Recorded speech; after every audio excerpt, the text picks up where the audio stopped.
Sara G. Duterte. Kaya pagkaroon. Baba ng tiwalang, baba ng tiwalang. Baba ng tiwalang, baba ng tiwalang. Baba ng tiwalang, baba ng tiwalang. Baba ng tiwalang, baba ng tiwalang. Baba ng tiwalang, baba ng tiwalang. Baba ng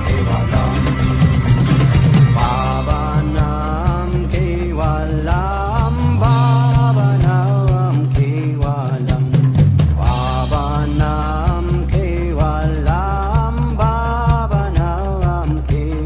tiwalang, baba ng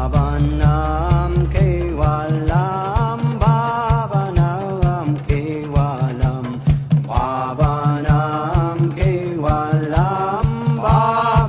Baba ng tiwalang, baba ng tiwalang. Baba ng tiwalang, baba ng tiwalang. Please lang po, dahan-dahan. Dahan-dahan lang.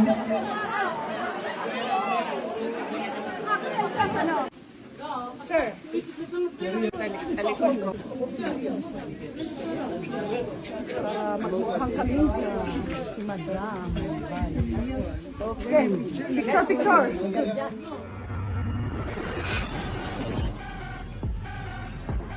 Assalamualaikum warahmatullahi wabarakatuh. Madayaw, mayang adlaw kaninyong tanan. Magandang gabi sa inyong lahat. Unahin ko po muna ang aking mga pagpapasalamat. Una po, ang pagpapasalamat ko sa ating mga kababayan dito po sa Buskalan sa inyong pagtanggap sa amin dito. Pasensya na hindi kami nagpasabi na darating kami pero ayaw namin na makaabala sa inyo at nagpapasalamat pa rin kami sa programa na inihanda ninyo para mag-welcome sa amin dito. Kasama ko po ang mga empleyado ng Office of the Vice President. Ang susunod ko po ay pagpapasalamat pa rin. Galing po sa akin. Nagpapasalamat po ako sa kampanya ninyo, sa tulong ninyo, sa suporta ninyo at sa boto ninyo para sa akin noong halalan ng taong 2022. Maraming salamat po sa inyong lahat. Ang pangatlong pagpapasalamat ko ay personal pa rin sa akin. Nagpapasalamat ako sa inyong suporta sa aking opisina, ang tanggapan ng pangalawang Pangulo ng Pilipinas. Maraming salamat po. At ang huling pagpapasalamat ay mula po sa aming pamilya, ang pamilya Duterte, na kahit galing po kaming Mindanao, ay sinuportahan ninyo kami dito sa Northern Luzon, lalong-lalo na sa 6 na taon na administrasyon ni Pangulong Rodrigo Duterte. Maraming salamat po. Malaki ang utang na loob ng aming pamilya sa inyo, mga kababayan namin, sa pagkakataon na ibinibigay ninyo sa amin na makapaglingkod sa ating bayan. Kaya po, taus-puso po at hindi po maubos ang pagpapasalamat ng pamilya namin sa inyong lahat.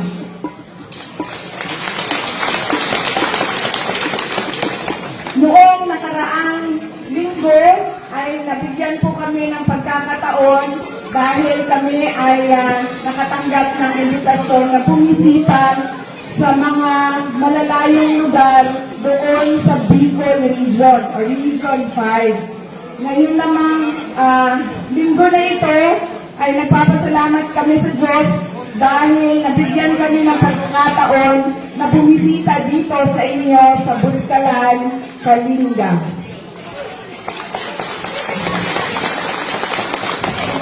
Mahaba po yung biyahe at malayo po yung biyahe namin. Kahapon po, galing kami sa San Juan, Mandaluyong, Tapos, ang biyahe kami, papunta sa Isabela. Tumigil kami sa Santiago City.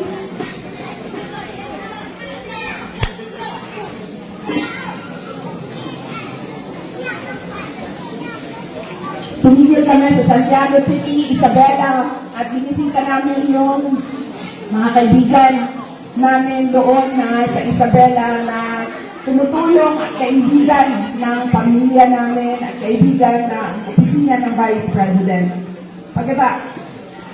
Pitong oras po yung biyahe namin mula Mandaluyong papuntang Santiago City. Doon na po kami natulog at kaninang umaga, maaga kami umalis sa Santiago City, Isabela, papunta dito sa inyo sa Buscalan. Dumating po kami, umalis kami sa Santiago City ng alas 5 ng umaga, dumating kami dito sa inyo alas 12 ng tanghali, 12 noon. At sobrang masaya ako dahil napakabait at tinanggap kami ng mga tiga-Buscalan. Masaya ako dahil nakita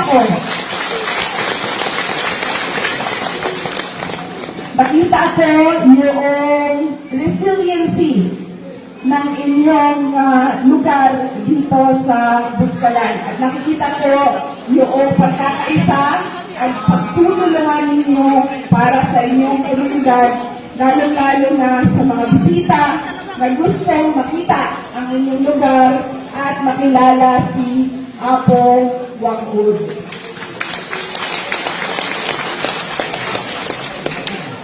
Alam, noong bago kami umalis sa Manila, nagpaalam ako sa nanay ko.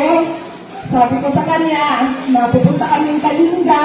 Tinanong niya ako, bakit ka pupunta doon? Sabi ko, mag-ano lang ako i-introduce ko lang yung sarili ko kaya Apo Wangud at sa komunidad doon.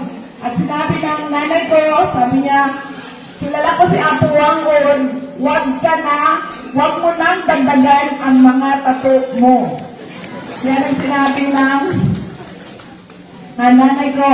So, ilang beses na sinabi, noong nagpaalam ako, noong ilang mga araw, nangamusta siya sa akin, inulit na naman niya, sabi niya, huwag ka na magpatato. Kaninang umaga, sabi ko nga, nandito na kami sa Kalinga. Ang sagot lang niya sa akin, huwag ka magpatato. Pero kanina, hindi ako nakapila para magpatato. Sinusuportahan ko lang yung mga kasamahan namin na gustong magpatato. Dahil nga, ayaw ko na hindi sundin ang sinasabi or utos ng nanay ko. Pero noon, nakatatlong beses na si Apo Wangud na halika, kailangan mo magpatato. Sabi ko sa kanya noong una, sabi ko, pasensya na. Sabi ng mama ko, huwag na daw dagdagan yung mga tato ko. Tapos, ulit naman siya, halika. Sabi ko, magpaalam muna ako. Ipaalam muna ako sa nanay ko. Nung pangatlo, sabi niya, halika, sabi niya, itago lang natin para hindi makita ng nanay mo. Sa pang-apat, hindi na ako nakahindi dahil ang isang senior citizen na mismo ang apat na beses na nagsabi na tatuan kita. Kaya masaya din ako dahil meron din ako tulad ninyong lahat na tato ni Apo Wangud. Maraming salamat po, Apo. At ang huling mensahe ko para sa inyong lahat ay mensahe ng edukasyon. Lahat po ng mga tiga dito sa Buscalan, gusto kong maintindihan ninyo na napakahalaga ng edukasyon sa buhay ng mga anak ninyo. Kami po doon sa Davao City.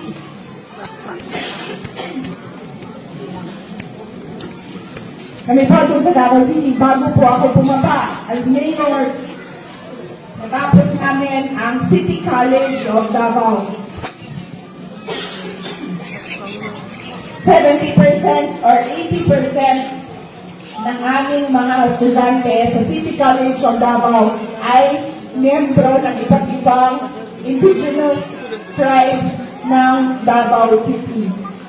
Kaya masaya kami dahil nabibigyan ng opportunity yung mga IPs na makapagtapos ng college sa loob ng City College of Davao City na pagmamayari ng local government unit ng Davao City. Sinigurado ko na bago ako bumaba doon sa pagka-mayor ng Davao City ay natapos namin ang college, ang paaralan para masiguro yung kinakatasan ng aming mga Davaoenos na miyembro ng IP. Yan din ang gusto ko maintindihan ng mga magulang dito sa inyong komunidad na napakahalaga ng edukasyon sa buhay ng inyong mga anak. Dahil ito ang magpapabago ng buhay nila. Meron po akong example na pinasimple ko ang explanation o halimbawa para maintindihan ng mga bata kung bakit mahalaga ang edukasyon sa buhay nila. Kunwari ay, itong programa natin ngayong hapon na ito ay graduation natin lahat. Ito po ang ating mga honors, valedictorian, salutatorian, ang ating third honors. Lahat po tayo gagraduate ng nursing.